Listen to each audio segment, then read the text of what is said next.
শান্তিতে ঘুমোতে পারছেন না এলাকার মানুষ উপত্যকায়। তার কারণ ভারত পাকিস্তান অস্ত্রবিরতির পরও গোলাগুলি চালিয়েছে পাকিস্তান, আর সেখানেই ভরসা পাচ্ছেন না জম্মুর বাসিন্দারা। গত কয়েকদিন চোখের সামনে গোলাগুলি দেখে এখন তারা বলছেন পাকিস্তানকে বিশ্বাস করা যায় না। আতঙ্ক এখনো কাটেনি উপত্যকায়।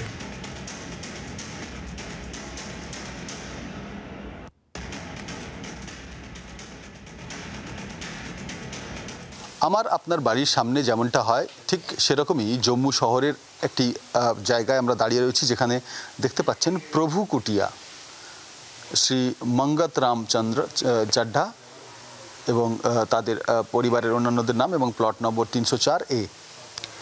এই জম্মুর এই জায়গার কেন দেখালাম এই ঠিকানা, বাড়ির ঠিকানা, নেম প্লেট, সেটা এবার আপনাদের দেখাই। এই বাড়িতে ঠিক 48 ঘন্টা আগে একটি ড্রোন বিস্ফোরণ ঘটানো হয়েছে। পাকিস্তান সেনা ড্রোন পাঠিয়ে বিস্ফোরণ ঘটিয়েছে। আর এই বাড়িটার ওপরের দিকে যত তাকানো যাবে ততই শিউরে উঠবে মানুষ, আঁতকে উঠবে। একটি বাড়িতে যখন মানুষজন রয়েছেন তখন সেই বাড়িতে আচমকা বিস্ফোরণ হচ্ছে, যাদের এই ভারত পাকিস্তান যুদ্ধের সঙ্গে কোনো লেনদেন নেই।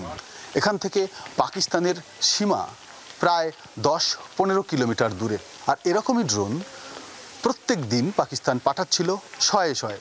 সেগুলিকে ভারতের এয়ার ডিফেন্স সিস্টেম রীতিমতো ধ্বংস করেছেন এবং সেই রেড ফ্লেয়ার দিয়ে ধ্বংস করার ছবি আমরা দর্শকদের দেখিয়েছি।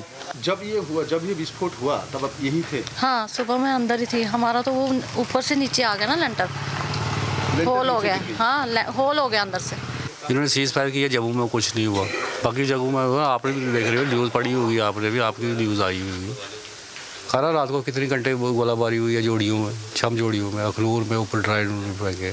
দুদিন আগের ঘটনা, তবুও মানুষ ঘুমোতে পারছেন না শ্রীনগর শহরের মধ্যে, এবং সব থেকে বড় কথা পাকিস্তানকে এখনো বিশ্বাস করতে পারছে না। এটাই জম্মুর বর্তমান পরিস্থিতি। জম্মু থেকে ভিডিও জার্নালিস্ট সুভাষিস দাসের সঙ্গে রাজীব চক্রবর্তী, জি 24 ঘন্টা।